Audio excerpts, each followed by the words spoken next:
Salut à tous et à toutes, c'est Antoine et Armand. Donc de la chaîne FriendsCube. Donc aujourd'hui petite vidéo un petit peu spéciale. Donc on va parler de statistiques de PLL. Donc quelles sont les chances qu'on tombe sur certaines PLL, pas sur d'autres. Donc avant de commencer, je voudrais dire que c'est pas vraiment des statistiques qui sont sûres.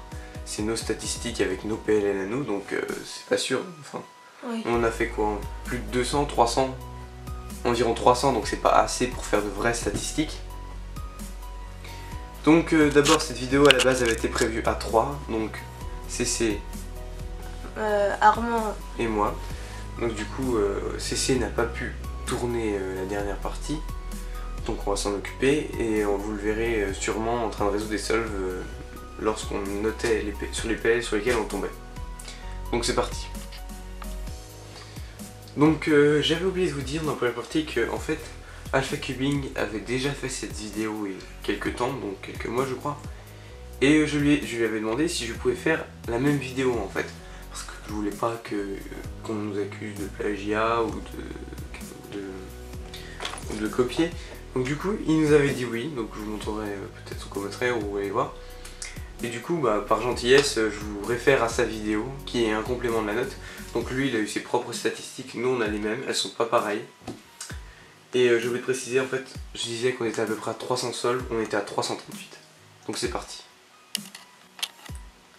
Donc première PLL, la PLL F. Oui. On est tombé 23 fois dessus et donc ça nous donne 6,8% de chance pour tomber sur cette PLL. Alors, donc ensuite la PLL U. Donc la PLL U, c'est une des plus connues. On est aussi tombé comme la PLL F 23 fois dessus, donc sur 338 solves. Donc ce qui nous fait la même probabilité, donc 6,8% de chance de tomber dessus. La PLL U'. On est tombé 22 fois dessus. Donc ça nous fait un peu moins de chances de tomber, c'est-à-dire 6,5%. Alors, donc ensuite la PLL H, ouais. Donc PLL qui revenait assez rarement, donc on l'a vu que 5 fois sur 330 solves, donc ce qui est rien. Donc en la voyant 5 fois, ça nous laisse une chance de 1,48% de chance de tomber dessus. Donc ensuite la PLL Z, on est tombé 16 fois dessus, donc ça nous donne 4,73% de chance de tomber dessus. c'est ça, donc pas énorme. Ouais, pas énorme. Ensuite PLL A. PLL A, donc une des PLL qu'on apprend au début, celle avec le coin bien mis et comme ça. Donc celle-là, on est tombé 20 fois dessus, donc ce qui est pas énorme, qui nous donne une chance environ de 5,91% de chance de tomber dessus, soit 6 solves sur 300. Enfin 6 solves sur 100, on tombe sur celle-là. Voilà. Donc ensuite, sa sœur. La PLL A', on est tombé 19 fois dessus, donc ça nous donne un petit peu moins que la PLL A, 5,62%. C'est ça. Donc ensuite, une PLL qu'on voit pas souvent, la PLL E. Donc la PLL E, on est tombé 11 fois dessus, ce qui nous donne une petite probabilité de 3,25% de chance de tomber dessus. Donc je pense que chez tout le monde, c'est à peu près une probabilité pour cette PLL, parce qu'elle ne revient pas souvent, elle est comme la PLL H, on la voit assez rarement. Donc la PLL Y. On est tombé 18 fois dessus, donc ça nous donne 5,32 excusez-moi, % de chance d'avoir cette PLL. Ouais, ensuite la T. Celle-ci. Donc pour la PLT, on est tombé 19 fois dessus, ce qui nous donne comme pourcentage de chance 5,62% de chance de tomber dessus. Donc ensuite, la J. La J, on est tombé 20 fois dessus. Donc ça nous donne 5,62. Non. Oui, c'est ça, 62. Oui. 5,62% de chance de tomber dessus. Non, 91. 5,91% de chance de tomber dessus. Oui. 62 c'est la T. Donc un petit peu plus que la T. Et bizarrement, pour la J', donc l'autre, le symétrique, on est tombé 20 fois aussi dessus, donc 5,91% de tomber dessus. Donc exactement comme la J. Donc ensuite... La PLL N, on est tombé 9 fois dessus. Non, 5 fois. 5 fois dessus. Donc ça nous donne 1,48% de chance. Donc la PLL N, elle a pris longtemps à arriver pour l'anecdote. On avait toutes les PLL qui étaient revenues au moins 10 fois, enfin 5 fois minimum. Et celle qui revenait souvent 10 fois. Et celle-là, elle a pris vraiment du temps à arriver. Donc ensuite, sa symétrique, la PLL N'. Ah, mince, je me suis trompé. Donc, je vais essayer de la refaire. Voilà. La N', voilà, excuse-moi. Donc, c'est la même à gauche. La N', elle est revenue un petit peu moins souvent, elle est revenue que 4 fois au lieu de 5. Et donc, ça nous donne un pourcentage de 1,18% de chance de tomber dessus. La PLL R, on est tombé 22 fois dessus. Donc ça nous donne 6,50 50% de chance de tomber sur cette PLL. Donc ensuite, sa symétrique, la PLL R', tombé que 15 fois dessus, donc quand même moins que la PLL R. Et donc on est tombé, on a un pourcentage de 3,84% de chance. Donc à la fin on vous expliquera à quoi ça sert tout ça, parce qu'au lieu de dire des chiffres comme ça, on vous expliquera à quoi ça sert. Donc ensuite... La PLL V, on est tombé que 11 fois dessus. Et ça nous fait 2,53% de chance. 83. 83. Ah oui. Ensuite, la PLL GA ou G1, comme vous l'avez. C'est pas celle-là du. Oula, c'est celle-là. La première G qu'on apprend. Donc elle est revenue assez souvent, elle est revenue 19 fois, soit un total de 5,62% de chance de l'avoir. Donc ensuite... la PLL G2, on est tombé 21e fois dessus. Et ça nous fait 6,21% de chance de tomber. C'est ça. Donc ensuite la PLL, on est plus tombé dessus. Donc la PLL G3 ou G''A, enfin je sais pas comment on l'appelle, celle-ci. Et on est tombé 28 fois dessus. Donc avec un total de 8,28% de chance de tomber sur cette PLL. Donc dernière PLL, la PLL G4.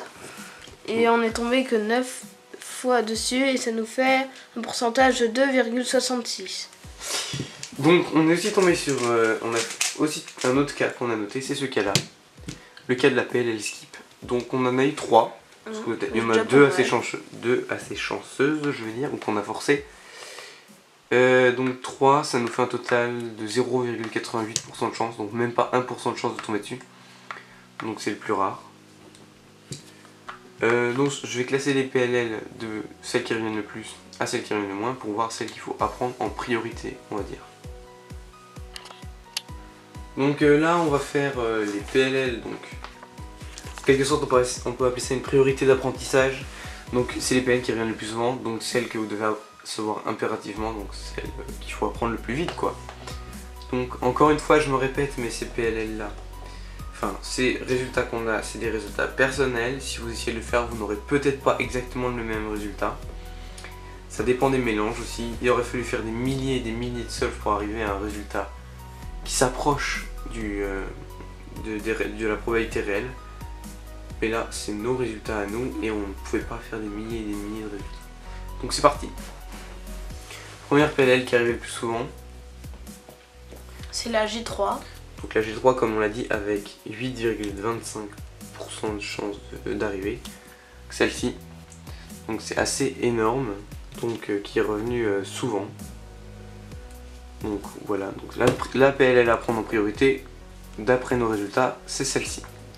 Donc ensuite les deux PLL qui sont ex aequo, donc qui sont arrivés, qu'on a revu 23 fois. C'est la PLL. Ça c'est la PLL U. Et après la PLL F. Donc la PLL U et la PLL F, elles sont toutes les deux arrivées 23 fois. Donc on a une chance de 6,8 de tomber dessus.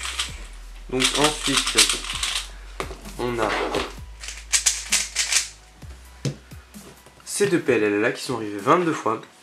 Ça c'est la PLL U' et ça c'est la PLL R. C'est ça. Donc on a la PLL U' et la PLL R qui sont arrivées toutes les deux 22 fois. Donc elles ont une chance, comment dire, elles ont 6,5% de chance d'arriver en fait. Voilà. Donc sur 100 solves, elles arrivent 6 fois. Donc on répète les 5 premières PLL à prendre, la PLL G3, la U, la F, la U' et la R.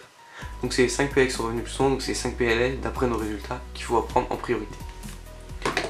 Donc ensuite, la PLL qui est revenue en 6ème place, donc c'est la G2. G2, oui. La G2 elle est arrivée 21 fois, ce qui lui donne une probabilité de 6,21% de chance. Donc quasiment semblable à la U' et à la R. Donc c'est la 6ème PLL à prendre en priorité, d'après nos résultats. Donc ensuite on a 3 PLL qui sont arrivés ex aequo, donc vas-y. C'est la PLL A', la PLL J, non, A. la PLL A, la PLL J et la PLL J'. Voilà, donc la PLL A c'est celle-là, la J c'est celle-là, et la J' c'est celle-là. Donc PLL qui sont arrivées. Après c'est... Non, elles sont arrivées combien de fois 20 fois, ouais. Chacune. Elles sont arrivées 20 fois. Donc probabilité de 5,62% de chance qu'elles arrivent, donc comme on a dit. Donc voilà. Franchement, petit aparté, les PLL A et les J, donc la J et les J et les A, des PLL qui reviennent absolument tout le temps en vrai. Ouais. Et surtout la J, on se la tape tout le temps. La A, moi je me tape presque pas, mais la J tout le temps. Donc ça c'est la base en plus, c'est des PLL ultra simples à apprendre et à passer. Voilà, c'est vraiment la base des PLL. Donc une vidéo sur toutes les PLL devrait arriver dans pas longtemps, c'est ça. Donc on continue. Donc ensuite on a la PLL A', la PLL T. Je la fais la T. Ah non, tu l'as fait. Et la PLL G1. Voilà, ces trois là. Qui arrivent ensuite avec 19 fois. Elles sont revenues 19 fois. Donc la G1, la T et la A'. Donc ils sont revenus 19 fois. Donc on a une chance, une probabilité de 5,62% de chance de savoir. Donc comme on le dit, on a encore une A. Donc on va vraiment en train de refaire. Les A elles reviennent souvent, c'est la base, elles sont simples à apprendre, elles reviennent très souvent.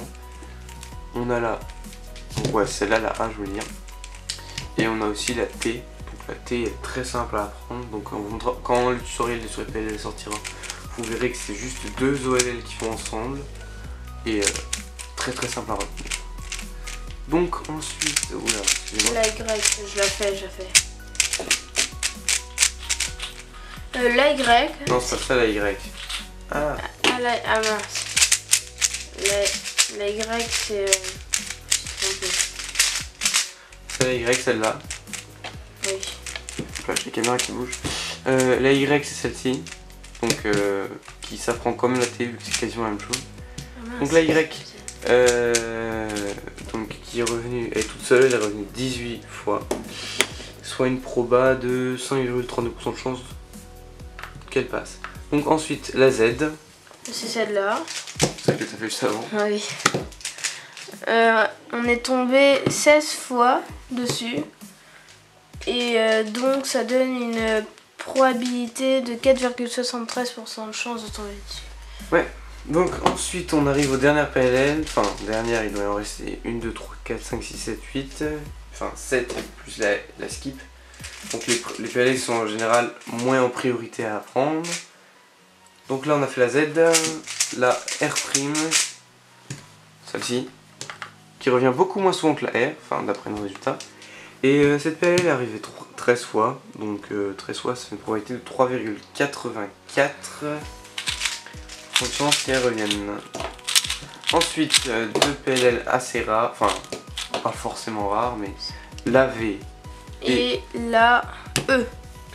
Donc la E, pas compliqué à apprendre aussi, peut-être un petit peu chiante à passer, mais revient pas trop, ça dépend les sols, ça revient pas souvent. Moi, la V, la je tombe un peu plus souvent dessus. Ouais. Mais bon, dans nos résultats, elles sont tombées toutes les deux à 11 fois. Donc ce qui donne une proba de 2,83% de chance d'arriver. Après, il y a la G4. Vas-y, fais-la. Celle-ci, voilà. Ou la G', enfin je sais pas comment vous l'appelez. Tombée que 9 fois, donc ce qui est pas énorme. Donc elle descend à une probabilité de 2,66% de chance. Après, c'est une PLG, facile à apprendre quand vous connaissez une autre G, et les autres G elles sont très faciles à apprendre. Plus dures à remarquer, enfin à repérer, elles sont plus dures mais elles sont faciles à apprendre.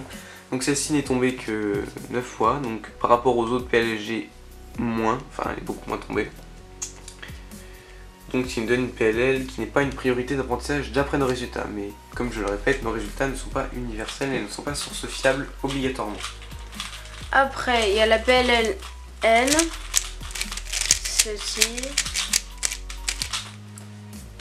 Avec la PLL H.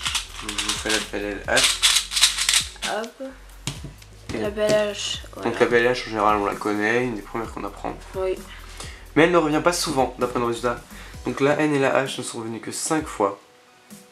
Donc au début quand on a commencé sur les 100 premiers sols, elles n'étaient jamais tombées. On se demandait comment elles allaient arriver, parce qu'on se disait mais on va jamais les avoir en fait. Et elles sont arrivées 5 fois après dans les 238 autres sols. Donc des PLL qui ont une probabilité de... Enfin... Oula, j'ai perdu. Probabilité de 1,48% de chance de passage. Donc sur 100 sols, il y en a 1 ou 2 sols où on prend ces PLL. C'est tout, c'est rien. Donc ensuite, dernière PLL, la PLL N', donc qui revient 4 fois. Donc 4 fois, donc ça lui fait une proba de 1,18% de chance d'arriver. Ce qui est rien par rapport à sa sœur. Et on a la PLL Skip pour finir, qui est revenue 3 fois, donc une proba de 0,88% de chance. On se retrouve tout de suite pour quelques graphiques et quelques explications. Donc voilà, la vidéo est à présent terminée.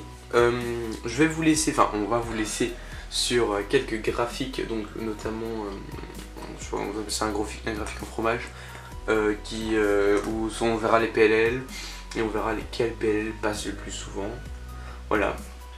Donc n'hésitez pas à partager cette vidéo pour aider aux personnes qui apprennent les PLL. Ouais, parce que c'est le but principal de cette vidéo. Donc comme je me répète, Alpha Cubing était d'accord pour qu'on fasse cette vidéo. D'ailleurs je mettrai le lien de cette vidéo dans la description. Donc comme ça on a un complément, ça montrera deux points de vue. C'est mieux pour vous, comme ça vous pouvez voir quel PLL lui est tombé, quel PLL nous on est tombé. Et comme ça fait plus un résultat plus sûr on va dire. Donc voilà, on se retrouve à la prochaine. Salut! Salut!